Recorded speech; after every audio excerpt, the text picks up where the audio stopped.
And feel free to keep your video on or off, whichever feels most comfortable for you.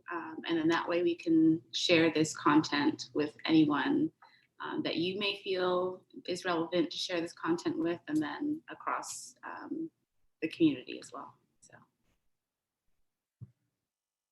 amazing. Chloe, yes, thank you. Okay, let me just open there you go. Ooh, it's been a long day in Zoom land, so I'm appreciating all that are here. Thank you so much for that introduction, Sheena. So this is our last conversation for the month. So I'm super excited that we're getting into what I think is some really interesting facets of consent and what it can look like. And so today we'll be talking about consent through the ages, which is considering consent for the life stages, including the elderly and those who are in the healthcare system. So I'd like to first start by handing it back over to Sheena to deliver our land and Black body acknowledgement. Right on. Thank you, Chloe. So I will just bring myself back up and in my video, and then I'll also turn on the transcript. So for anyone that needs closed captioning, that is now on and active.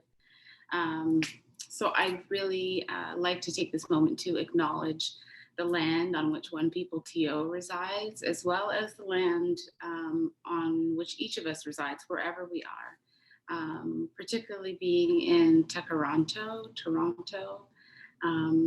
and honoring the work that has been done, particularly by the Indigenous community, to really keep their work at the forefront of so many conversations around indigeneity, particularly a variety of Indigenous ways of knowing and being and living, sustainability, interconnectivity, honoring the land that we all are able to reap from. And of course, really being reminded that the experience of First Nations communities across Canada, across the world, has resulted in genocide, intentional and intentionally. And so there is always work to be done in this realm, as Canadians specifically. And OnePeopleTO is committed to doing that work. We also invite Indigenous and other peoples of color to share their experience, knowledge, skills, expertise, talents, with the understanding that we don't heal in isolation. We do that work first in isolation, but there comes a point in time where we need to heal in community to really make a difference. And so OnePeopleTO really works to honor that intersection of all people's experience and how we oftentimes are reflected in each other's experience. And so it's important for me to acknowledge the land itself and the work that still needs to be done and the work that has already been, the groundwork that has been laid. Of course, I also too have to acknowledge the Black bodies in this space. I want to. I was mentioning to Chloe that I attended an event in January, and the facilitators, both Black men, one of them facilitated or shared a Black body acknowledgement, and that was the first time I myself, as an individual, even them not knowing my name, I was acknowledged by what it means to bring my body, a Black body, mind, soul, into a space with other spirits, cultures, backgrounds, and what it means to live in a Black body day in and day out. The beauty of it, but also the trauma, the real experiences that can align there as well. So Yeah, I think it's important to acknowledge both. And so thank you, Chloe, for giving me the moment to do that. And I'll hand it back to you. Thank you for that, Sheena. I think it's so great to have a land acknowledgement, not only obviously to acknowledge where we're from, but also to acknowledge the fact that a lot of the work that we're doing and a lot of the harm that we're working against and pushing back against and resisting against and unlearning and really doing that work to make sure we're no longer internalizing is directly from white supremacy, is directly from colonization and the lack of care that has been given to our bodies and to our psyches within these systems of medicine and socially. And so thank you for that. That was great. So this is what our time together looks like today. We'll do a bit of consent 101, just laying down the foundations and giving some preliminary definitions on what that is and why it applies to our conversation today. We'll talk about age-informed consent as well as autonomy at any age. We'll have a break. When we come back, we'll speak more in depth about consent for the aging and the elderly. We'll talk about healthcare and consent and what that looks like. We'll have an advocacy activity, and then we'll do a questions and checkout portion. So on consent 101, so consent is defined as an ongoing process where we're able to either deny or allow access to our physical, emotional, or energetic bodies. So consent is the right to have our choices listened to and respected. It's mandatory for everyone. It's not only something that strangers need to listen to. This is necessary for all of those that are around us, all of our relationships. And it can always be changed or revoked at any time based on what the needs of the person is. Boundaries, an accompanying piece to consent, are essentially rules and practices that we put in place that help us feel respected and safe. It's things that we like and we want more of, and it's also things that we don't want in our lives at all. So boundaries are ways that we let others know how we need to be treated and how we want to be treated. And when our boundaries are crossed, that usually leads to us feeling unsafe. It can lead to feeling violence, and it can lead to mistrust of all different varying levels.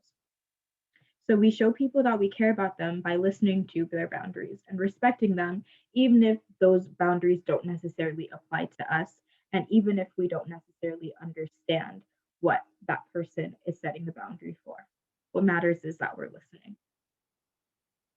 So on that note, consent is not assuming that our own practices are the norm. So growing up, I heard a lot that we should be treating people how we want to be treated. But one thing that was super shifting for me is attending a talk, and one of my favorite educators, Kim Milan, had said how in her experience, it had been much more helpful to treat people how they want to be treated. So in this process, we decentralize ourselves and we don't take our own practices and our own wants as what we think everyone else will want. We don't compare our own wants to everyone else or try to superimpose our own experience over the experience of others. What we do instead is ask what people need. And we kind of limit that practice of making an assumption or putting ourselves and our own experience at the forefront. So as we said before, consent is also not only mandatory for strangers. So this applies to our close friends, our colleagues, our family, everyone that we have a relationship with in any capacity. It is not one conversation. It's also not static, which means it doesn't just stay the same. You don't state your boundaries or have one conversation on consent and that's it forever. It's something that is flexible and it can grow when you grow, and it's something that you get to decide the limitations of. You get to decide if you change your mind, and you ultimately are able to define your own boundaries for yourself. So behaviors such as getting annoyed, choosing passive aggressive behavior or tendencies, or negatively projecting onto others is not what consent looks like either. If someone is setting a boundary or telling us no, and we are showing them with our body language that we are upset or that we're mad or any varying level of angry at them for setting that boundary, it also communicates that we shouldn't be setting our boundaries. And it communicates to that person that you are actually not okay with them choosing themselves and choosing their needs first, which can be telling based on people's reactions to our boundaries. But we also need to remember that we are not responsible for anyone's reactions to our own boundaries. Yes, Patricia, I'm seeing in the chat right here. I love that. The platinum rule, treat others how they want to be treated. Absolutely. And so here are some gentle reminders that your boundaries are for you to decide. Consent can always be changed or withdrawn at any time for any reason. You don't have to explain yourself if you don't want to, if you decide to change your mind, or if you're no longer comfortable. On the opposite side, we are extending that permission to other people that they are also allowed to change their mind or change their consent, and understanding that we are not always owed an explanation on that. A gentle reminder that we are always consistently learning and unlearning. There's never going to be a part where we know all the things that there is to know. That's kind of the whole point of life, is to move along and to shed the things that don't make sense and to intake the things that do. And the last reminder that it is never too late to transmute your energy, to take a sad mood and change it into something that feels better whenever you want. It's never too late to change your mind, to change your mood, to change your energy.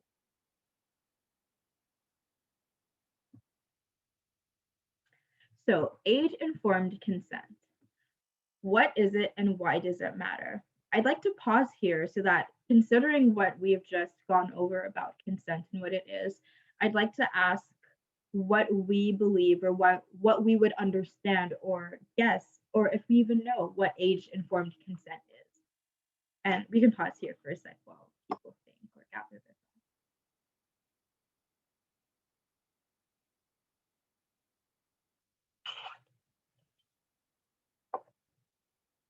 And there's also no pressure to type. We could also just like ponder it to ourselves. It's a new concept.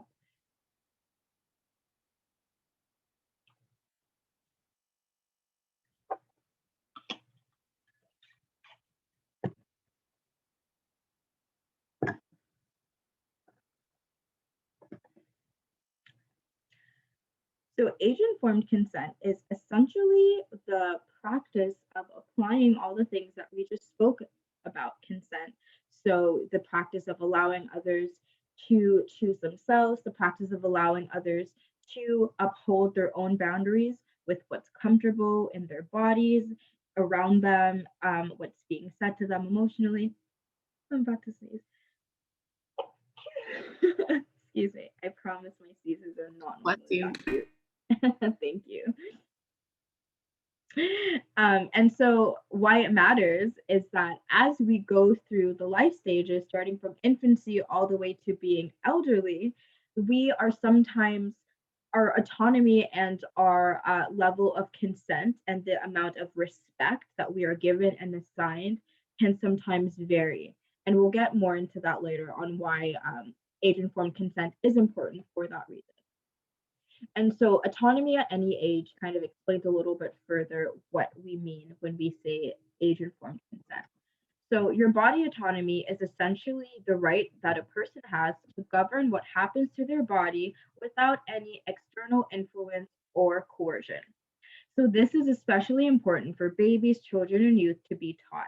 This is because that will set the foundations of what their knowledge or consent is, and that will inform how they interact with others in their formative years and in their most important relationships growing up into adulthood and beyond.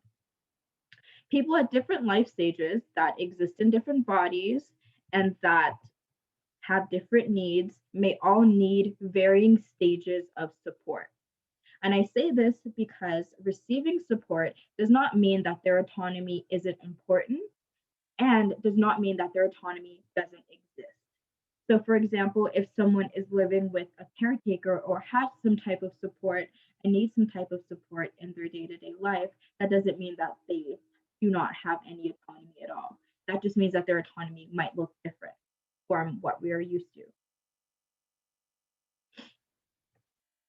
Receiving support does not mean that your autonomy isn't important. It's still valid.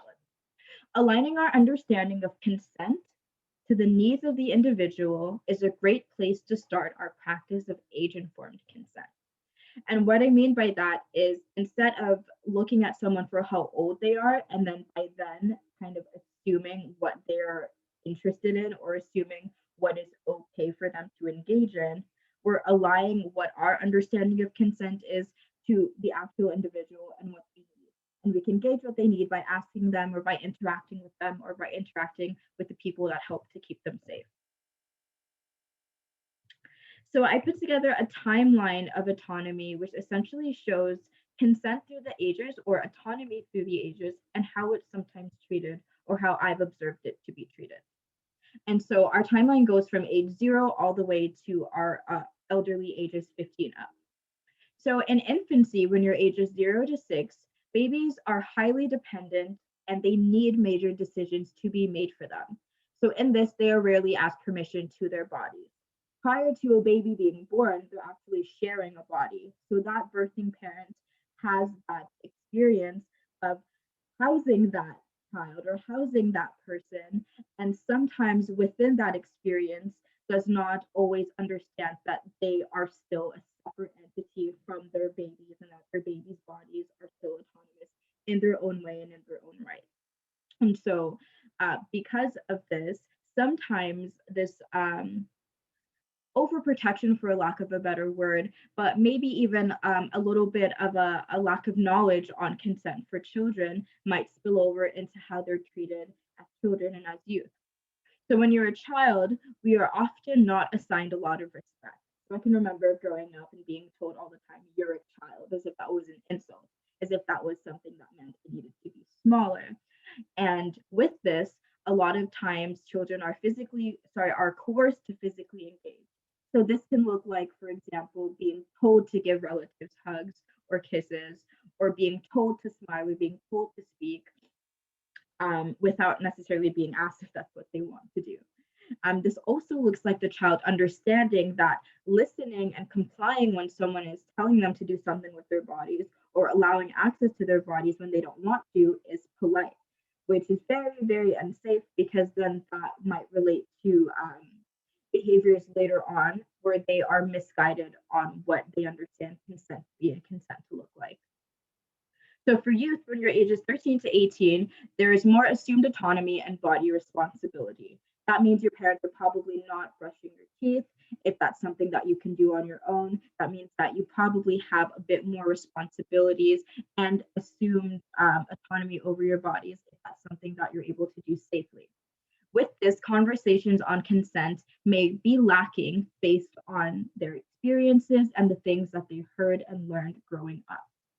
So we can kind of see how from infancy to youth, there's been a lot of foundational knowledge, either learned or directly taught about consent and what is okay to do in their bodies and what is okay to have them to them. In your early adulthood, 19 to 29, access and autonomy is granted, but is granted contingent upon how mature or capable a person is assumed to be or thought to be.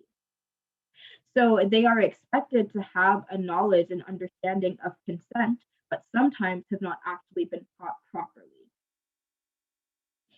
When you are an older adult, so in your mid adulthood, ages 30 to 50, and if you are able bodied and socially acceptable, and based on your intersection of privileges and experiences, this can vary.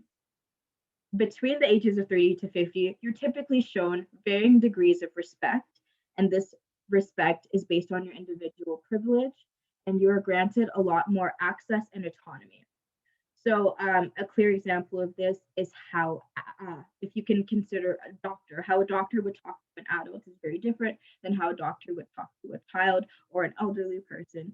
And that if a doctor is talking to an adult who they perceive to be able-bodied and acceptable to them, they will probably talk to them directly about what's happening, versus if a doctor is speaking to a child or an elderly person, they'll probably outsource a lot of that information to their caretakers. So in that, there's a lot more respect assigned and a lot more credibility assigned.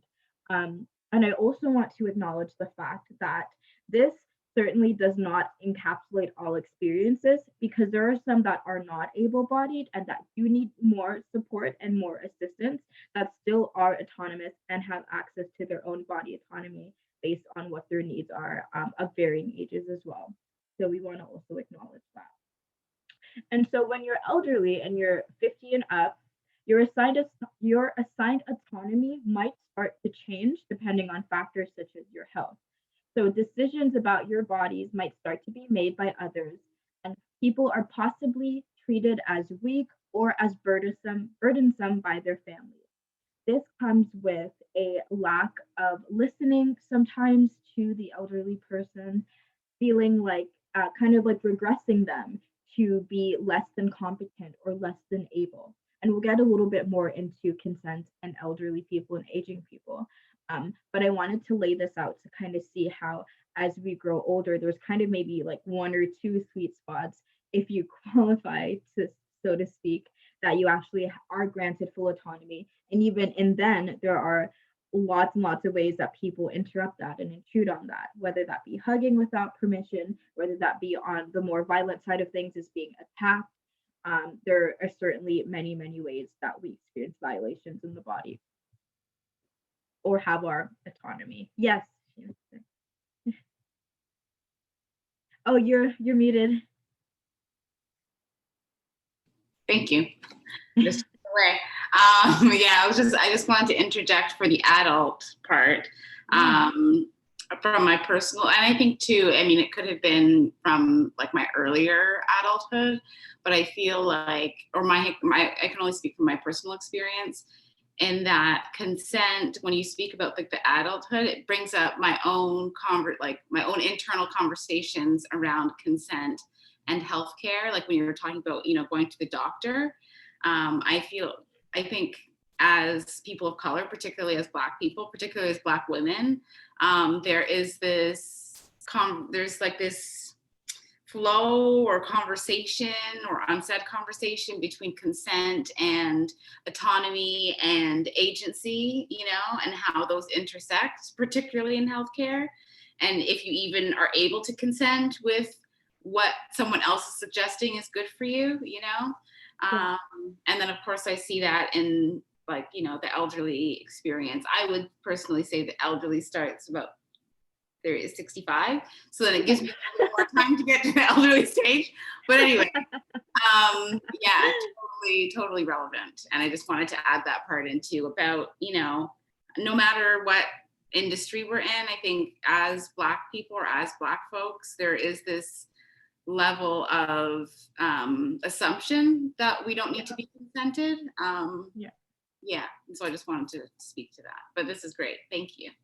Thank you. And I'm really glad that you brought that up, because on Black bodies and the healthcare system, especially Black femme bodies, there is a very substantive history of medical racism, of torture. The foundations of gynecology came from practicing and experimenting on the bodies of Black women. And so in that, we can definitely see how there is a very historic role that this has to play, these patterns that have played out for a long time that are deeply entrenched in a lot of these systems.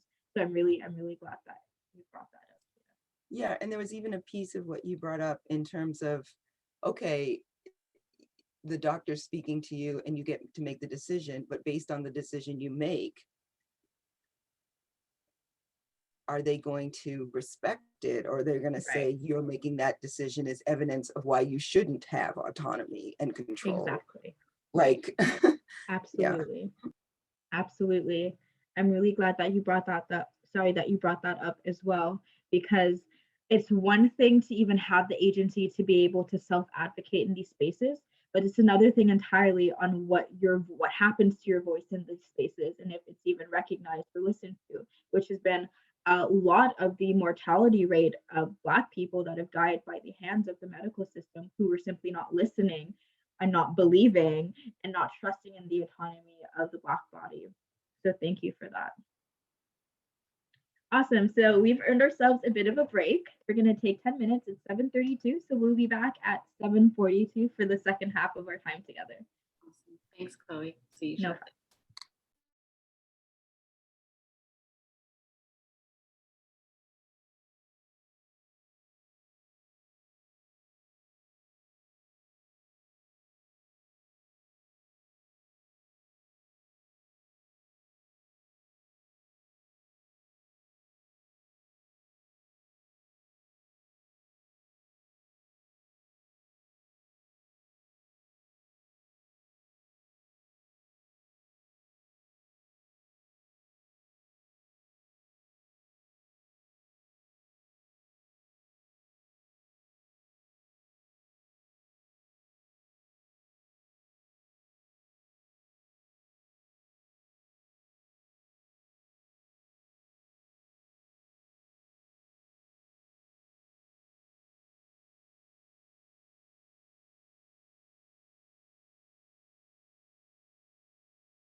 Hello, everyone. Welcome back. It's 7:42, so we've had our 10-minute break. Hopefully, we feel a little bit ready to continue on with our time together. We don't have very much time left, so I want to be honorable of our evening. Is everyone back and ready to continue?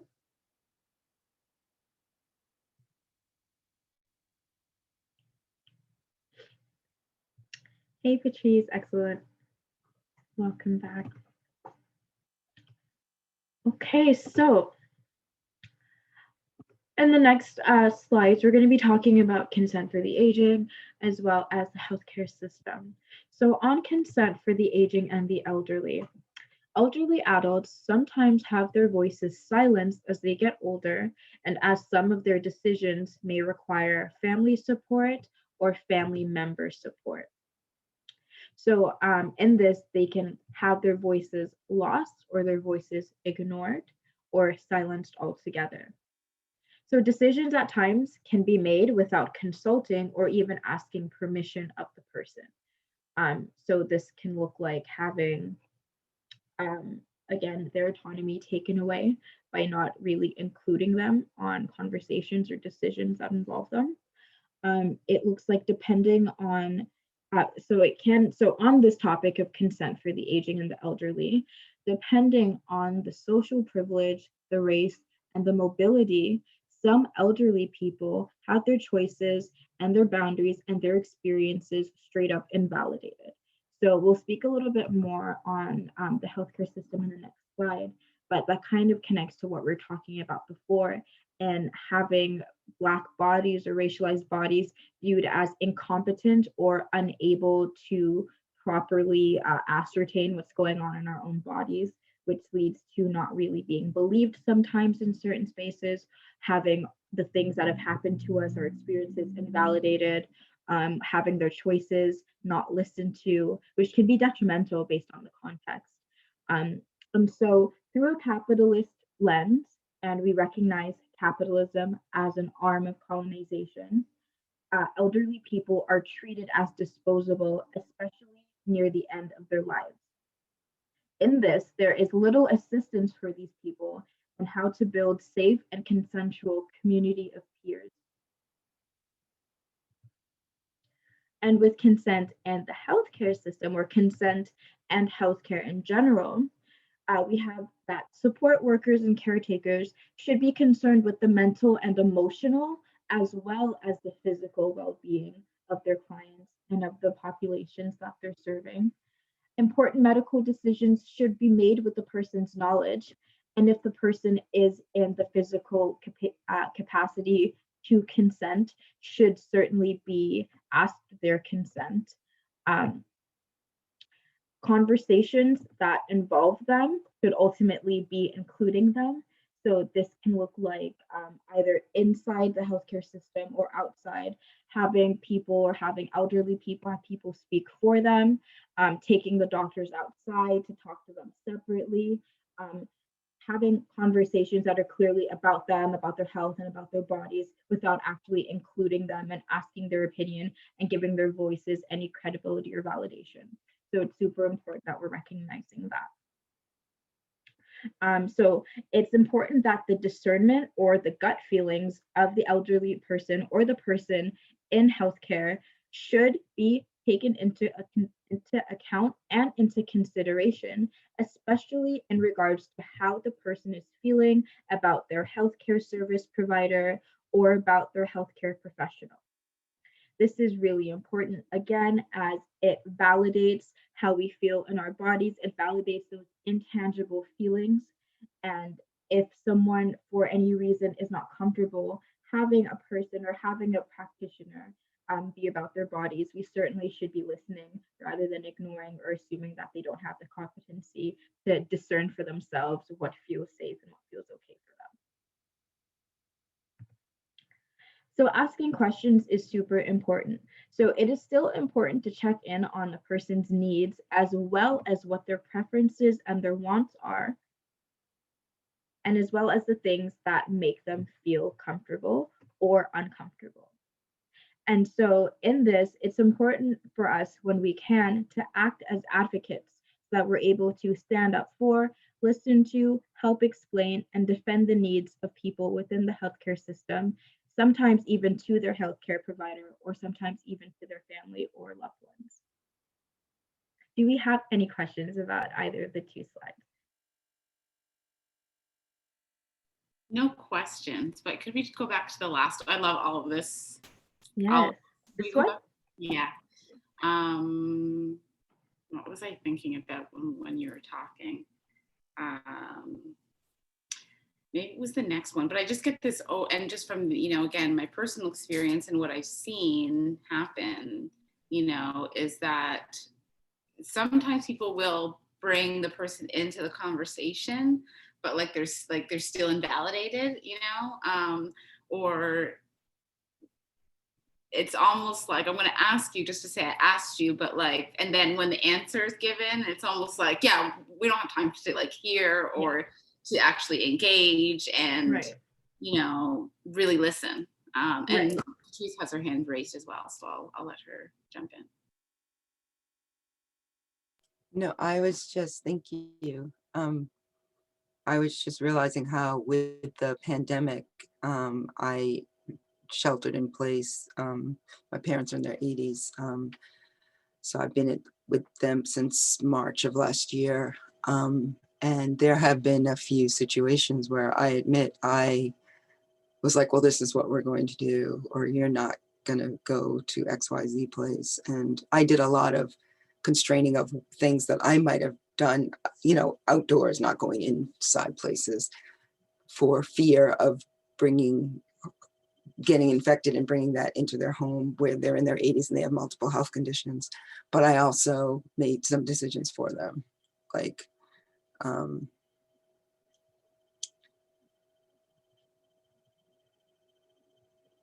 yeah. Thank you for sharing that, Patrice. I think it's moments like this where we're able to reflect and kind of take a look at our own experiences is really what fosters so much learning and unlearning. Yeah. The only other thing I'll say is it's like, this is one of these, this is not an excuse. I felt an incredible amount I have siblings and they have grandkids, and I felt like an incredible amount of responsibility. Like it's my responsibility to get them to the other side of this alive. Yeah.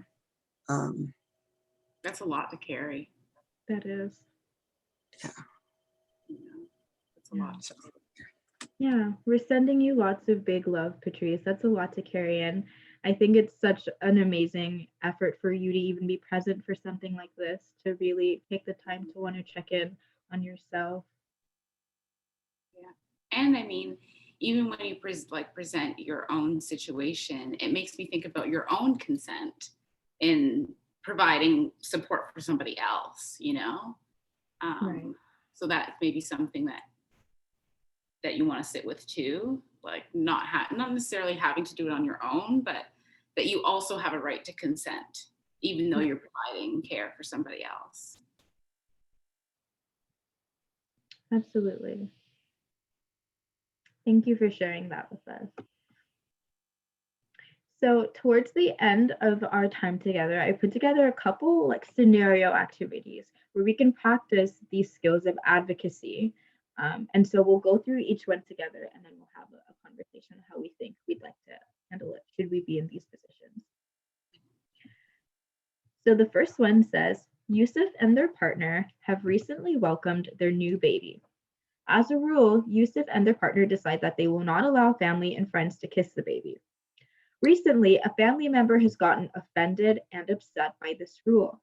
Yusuf decides to have a phone conversation with the family member about this. So our question on this scenario is, based on what we've learned and discussed about autonomy and about advocacy, what are some things that you think Yusuf should mention in this conversation with this relative who is upset about the rules regarding kissing Yusuf's baby? Good question. I'll just jump in and say, I think I will, full disclosure, I'm not a parent yet. I don't know if it's going to happen, but I think I would say, as the parent, as Yusuf, like, it's important to me that I bring up my child in a way that lets them know that they have a right to navigate, agency over their own body. And until that they're able to do that, we would prefer that you don't, kiss our child or whatever, and until such time that they can answer for themselves. I hope that you can receive that in the way that, whatever, but yeah. Yes. I've had situations with, I'm not a parent either, but I have 5 nieces, and I've heard, and I also have friends with kids, and I've been with them through their children. And when one of them was struggling, one of my friends, adult friends, was struggling with, I was like, well, if the question is whose feelings we're going to take care of, an adult's or a child's, like, if you put it that way, I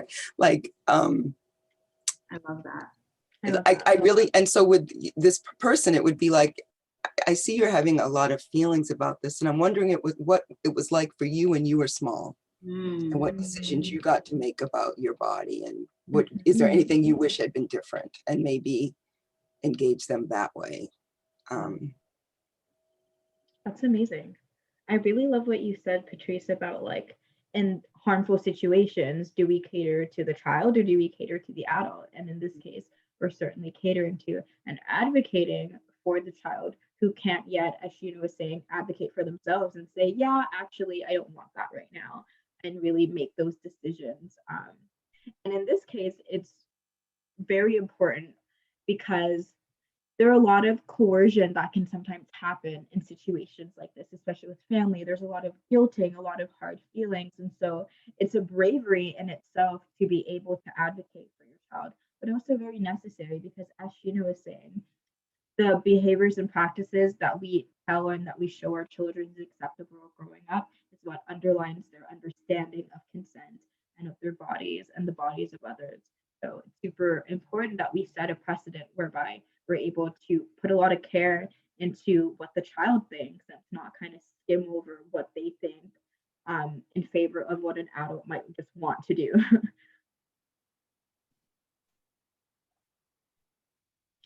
Awesome. Thank you both for that. So our next advocacy activity scenario says, Jed is in his 60s and has recently been diagnosed with a serious illness that will eventually require the need of a caretaker. Jed has some money saved up and he has a suitable insurance plan. So he's frightened but feels ready to start to make some arrangements. But every time that he tries to talk to this or discuss this with his daughter, B dismisses him by saying that it's handled. Jed recently found out that B has also been speaking to his doctor without him present. Last night, Jed approached the subject again, and when he was ignored by B, he got upset and raised his voice. This caused him to get dizzy and stumble, needing help to sit down. B's wife, Jane, saw the whole thing and has witnessed B's avoidance and ignoring of Jed. So within this situation, how can Jane help advocate for Jed in this situation based on what she has seen of the dismissal that B has been meeting him with and the lack of acknowledgement of his own abilities here? This is a good one. I would, if I were Jane, I mean, it's a complicated situation, particularly when it's like not your own family member. Right. But I would probably say to be as Jane, like, I noticed that, maybe it's uncomfortable for you, or you seem to be uncomfortable when this topic comes up, understandably, because, having to face, mortality is a hard thing, particularly when it comes to like your parents. But I think that you need to be more aware of your dad's needs, and what it is that he, like, making sure that he feels safe with what is going on, or secure with what's going on, or at least informed with what's going on. Mm-hmm. Yeah. Mm-hmm. There's a real, there's another part of this, which is, I mean, does she have his healthcare proxy? Because otherwise, how is she talking to the doctor without his knowledge or consent? Mm-hmm.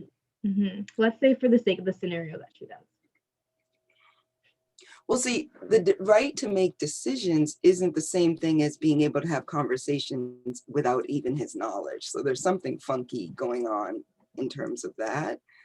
And it's really sad the way this is written. So now he gets dizzy and stumbles, which is going to prove that he's not able to take care of himself. But no, what it proves is like you've not been direct with him, and Right. he's trying to engage you, and Right. like that's yeah. So actually, I think that if I was Jane, I'd be like, can we talk to somebody who can help us be objective about this? Mm-hmm. Because I know you love him and you're worried about him and you want to take care of him, and that's all admirable. Mm-hmm. And yet some aspects of it aren't really sitting well with him. Mm-hmm. And maybe you could get some help with your fears and your concerns so that you don't have to act them out against him. Exactly. Yeah. Bringing in the third party. Yeah, I like that too. And I think something that you both touched on is how there is what is clearly a fear with Jed in this situation. There's a fear of actually engaging with the possibility of Jed dying or becoming very sick over a very short period of time. And so within this fear, there's a hardening. B doesn't want to be vulnerable about that for whatever reason. But within that vulnerability, that sadness underlying is not clear to Jed. So there are things that are now starting to kind of happen about him that he's not even involved in. And considering his condition might end up being looked at as a symptom, or it's again what Patrice is saying, just trying to engage and trying to actually have these conversations. I think, that this scenario is super layered because Judd, even trying to make plans and making preparations and being aware of the savings and his autonomy in this, kind of proves that he's trying to have control over what he can have control over before he needs to relinquish that and have some support to get to his day-to-day life. And so in that, there should be a lot more consideration, of course, for what he needs. Go ahead, Patrice. Sorry, I saw you. Yeah, the other thing that occurs, it's so funny how like this is a little scenario and now I'm like, but people tend to be how they are all over the place. Yeah. And so it might also be helpful to take it away from her and her dad for a moment and talk about that similar dynamic in their own relationship. Mm-hmm. I noticed that when things are uncertain, you want to go for immediate certainty and you want to take over them so that you feel safer. And maybe that's something we could talk about. Fantastic point. That there certainly would have been a pattern of a relationship before this. I can be that way, so that's why I'm like, yeah, thank you. That's super feels scary. important to acknowledge. Let's make some decisions. Absolutely. I mean, in cases like this, almost nothing is out of context, right? History always relates to one another and circumstances. So yeah, I appreciate you bringing that up, Patrice. And welcome to the new participant on the call. So our third advocacy activity scenario reads, Laura has an 8-year-old who is really sensitive to sounds and textures. Laura is used to having teachers and counselors call in to complain about having to accommodate her child and them not knowing how to calm her child down when they are triggered or upset. In the last couple of months, Laura has tried sending her child to a different school that is more sensitive to wellness and special needs. She's glad to see her child doing better, but is also feeling guilty about the strain this has put on her relationship with her co-parent. One night, Laura overhears her co-parent venting to a friend and hears them start to complain about how their child is just spoiled and needs better discipline. Laura goes into their bedroom to think on how to discuss what she overheard. So her question is, what advice would you give to Laura on how to address this with her co-parent? There are a couple of things to note as well on, let's have our conversation first, and we'll note a couple of things about the scenario.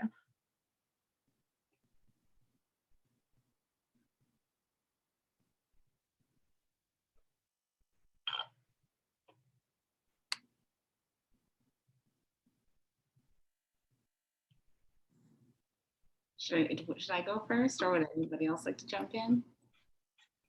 Okay. Oh, yes. Oh, that's okay. Well, thanks for being here. Thanks for joining. And then just because I guess we're coming to the end of the session, I'll be sending out the link afterwards as well. So yeah, you can catch up. I would like to just jump in and say that I wouldn't even know what to say, honestly, to my partner, but I would know that I would need time alone. Yeah. You know, I would need time to like think about what I would need to say to them, and I would feel hurt, dejected, and like they don't understand what's going on, and they don't understand my child, and so therefore they don't understand me. You know, I would take it very personally. Absolutely. And so because of that, I would need some space, but then I would have to come back and say, like, I heard what you said, and it made me really upset and sad and angry, actually. And what is it that you don't understand? What's not clicking? Yeah. Yeah. It's interesting though, because I completely feel everything you said. And it's one of those situations where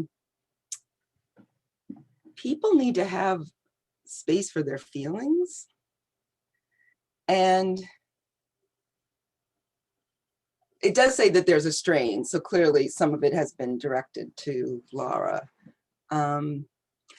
And the whole spoiled thing, I would just really take it back to this person's childhood. What was it like for you to have needs, and how were they treated? How were they acknowledged? Right. Were they just sort of like suck it up? And how was that for you? I think that's a really helpful way for people to notice how they might be acting out the way they were treated. And not connecting with what it felt like them to be treated that way. Poetry snaps. Yeah. Yes, incredible. Thank like you. The marching orders are to suck it up, but how did that feel? When you needed things and the people who loved you didn't support you with your needs? Like, what was that like for you? Yeah, that's Would such a gem. Any little person to feel that way? Yeah, amazing. That's such a gem, Patrice, because even when we can get people to reflect on how their experiences were, the pushback is usually, well, this is how it was when I was growing up. This is what I was taught. But the accompanying piece too, this is how I felt because of it, is never really explored. So I really appreciate that. And within this scenario, it's complicated. It's complicated because, well, for one, we can see how that Laura's co-parent was venting, you know, and there's a difference between venting and yelling. There's a difference between venting and exploding. When we vent, it means we've, to a degree, been kind of holding things in. And so with that comes a lot of emotion. And so within this scenario, there is clearly a disconnect between the co-parent and the child. And it sounds like maybe even a little bit of resentment because of the restraint. And so for the advocacy piece, Laura is in a really tricky position to need to advocate for her child with her child's other parent, you know? And so this is a very common situation actually in a lot of houses and in a lot of homes. And so for me, I personally was raised with a single parent. So there was kind of just one voice and one, oh my God, I was going to say overlord, but one parent, versus growing up, hearing my experiences with my peers who might have one parent say something and have it completely vetoed by the other one. So in that, there is a lot of dynamics to be addressed on how do we stand up as advocates for our own children, our own loved ones with their loved ones. So yeah, it's a super, super interesting conversation with this one. Does anyone have anything else to add? Excellent. I appreciate all of our conversations so far on our scenarios. So those were the end of the night. Those were our scenarios. And now we have a chance to take a breath. for the person that has joined us, I'll do a super quick recap while folks are thinking if they had any questions. So this is a time to ask any questions for Patrice or for Sheena if you all had any. And I'll do a super quick run back for it. Mo, is that how we pronounce it? Or Mo? Awesome. So this has been consent through the ages. So we've been going over consent for the life stages, the elderly, and also those who are in healthcare. So we spoke about a foundational aspect of consent and boundaries, what that means. We talked about what consent is not, so not assuming that our own practices are the norm, not centralizing ourselves, not only mandatory for strangers, reminding ourselves that we decide to decide our boundaries. We talked about autonomy at all ages, defining what autonomy is, why it matters for babies, children, people of all ages, and why people who are receiving support at any stage of life are still autonomous in their own way, and receiving support doesn't make you any less autonomous, it just makes your autonomy look different. We did a timeline through the ages of autonomy and how it's treated in our bodies from infancy to when you are older, and how we are assigned respect and control. We took a break. We talked about consent for the aging and elderly, so how elderly voices are sometimes silenced. Their decisions are made without them, sometimes without them even in the room. How through a capitalist lens they're viewed as disposable, as well as consent in the healthcare system, how support workers and caretakers should also still be quite mindful of emotional and energetic well-being, as well as physical well-being, talking about how the discernment of those in the healthcare system matter when they are dealing with people that are touching their bodies, that they should be listened to if they get weird vibes or if they don't want to do anything. And of course, acting as an advocate to stand up for folks, which brought us to our activity scenarios, which I believe is where you joined us. So that was a brief overview. I'm sure you'll be able to ascertain a lot more information once you have the recording, but just so that you're in the loop. And yeah, we'll pause for a moment here if anyone had any questions or comments about the concept that we've learned so far. Yes, of course, no problem. So I will just jump in just for a general question for everybody. And maybe particularly to Patrice, because you have a similar scenario to my own mother. And I mean, she has my dad, but she's doing it on her own.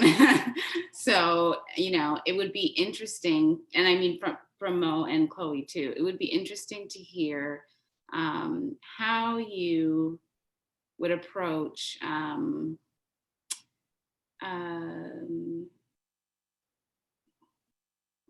offering or providing consent as much as you can, but within a situation where maybe consent isn't really a conversation on either side, like whether it's for my mom or for my grandmother.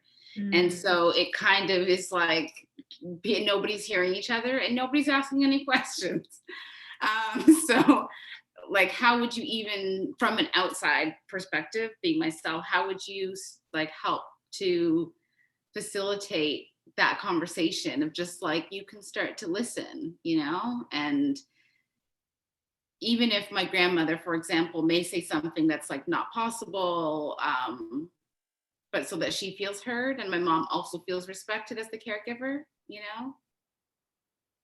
Any suggestions or? The one thing that comes to mind, I don't remember the context of what I was in, and this wonderful, oh goodness, this woman was so fly. And she was, and I said, and it was like someone said, it would be helpful not to use the word, because it was on boundaries.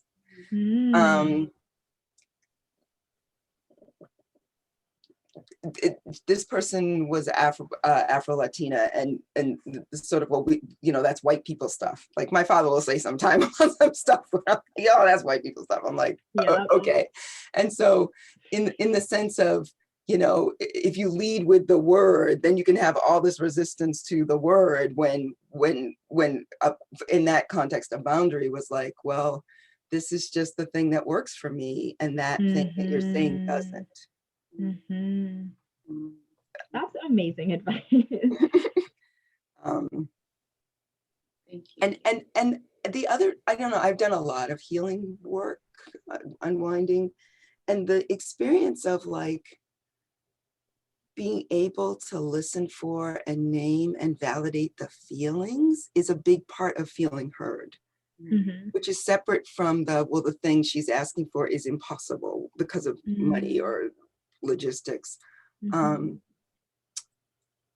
But yeah, so the space to be able to really listen for and reflect back the feelings. And also it's funny because my mom is actually not so great with like feeling words, and so like sometimes there'll be like these little pushback arguments, but her energy will come down. I see. You see what I'm saying? Even if she's like, well, I'm not feeling the thing, like, and I'm like, it seems like you might be, but her energy will come down. So some part of her energetic system is like, oh, okay, okay. I love that. I love that. Thank you. That's so real. Yeah. And Patrice, that's so cool because it definitely points to something that we oftentimes forget, which is that words are not real. Words are sounds that we've made up and memorized and taught to each other to explain what's happening, but a word is not real. That's not a real thing. The feelings are real, what's happening in the body is real, the connection is real. And so we can throw away the word and just explain what it means, or just show the action. So I think that's so phenomenal. Thank you for that. I love that. Thank you both. Very helpful. Amazing. So this has been our time together today. So this was, as I said, oh wait, we have a checkout. I forgot about the checkout. So before we check out officially, we have one to share, which is a head, heart, checkout, which is stating what we learned, how we feel about our time together, and something that we might be sitting with coming forward from our time today. So you can choose to answer one or none or all of these depending on what resonates with you.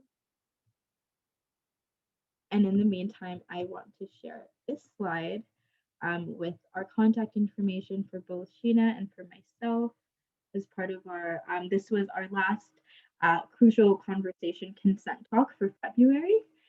Which has been really great. We've talked about really awesome things like parent to child consent. Today we did elderly and aging consent, about like body consent, professional and workplace consent. So it's been a really lovely time. And so I wanted to share contact information for anyone to reach out for anything that they like to keep up on, or if One People is doing any more conversation series in the future. And yeah, let's rest here on our checkout slide as we close for the day. And you can feel free to put your checkout in the chat if you'd like, or you can unmute yourself, but no pressure if you don't want to. So Mo put in the chat, I'll be sitting with the role autonomy and consent plays across the ages. I think a lot of consent when it comes to children, but broadening that across the age spectrum is super helpful. Absolutely. Because when we say children, it's like, okay, do you mean like an 11-year-old child? Do you mean like a 6-year-old child? Like there's much variance and a lot of needs that come up based on what the age of the youth actually is. So yeah, thank you for acknowledging that. Super necessary. I was just really struck by the slide when you were with the across the ages where, okay, now they're young adults and they're supposed to be able to do some things with consent and they were never taught them. Like how I'm even thinking of like in like a heteronormative male pressures of female, right? And this was like, well, you didn't consent. But what actually, when were they taught the whole, this is mine and I get to, and then you need, like, when were they taught that? Like, exactly. That really landed, like, oof. Thank you. Yeah, I appreciate hearing that because it's so true. It's like little things that we witnessed happen to our bodies growing up that we just internalize that it's okay to reach out and touch without asking, to approach people saying, I'm a hugger, and, etc. So I appreciate that, Patrice. Thank you. And I'm glad that landed. I hope that that's able to come up in more and more conversations for you. I love that slide too. And I will definitely say the consent and when we get into the aging. And to Patrice's point, you know, because I'm in this adult stage, but then looking at my parents and my grandparents and kind of thinking like, nobody's talking about consent, because to Patrice's point, it was never talked about.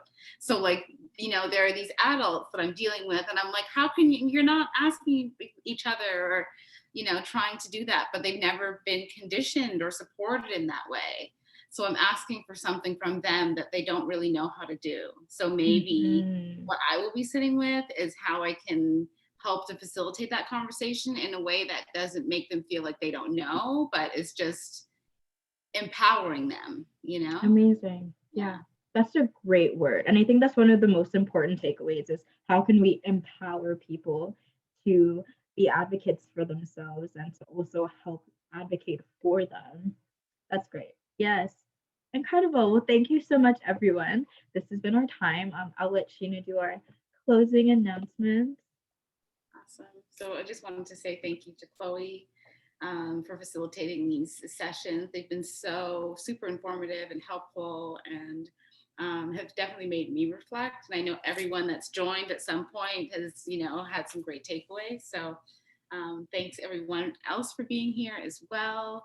And Mo, I will send the recordings to your email. And I'm still working on the February and spring planning, but you should surely get some information about like what's coming up for the next couple of months. And if you would like to see something that we haven't done, or you just like to have a conversation about something, or to have one people facilitate a conversation, I would love to hear your feedback or insight or suggestions around that.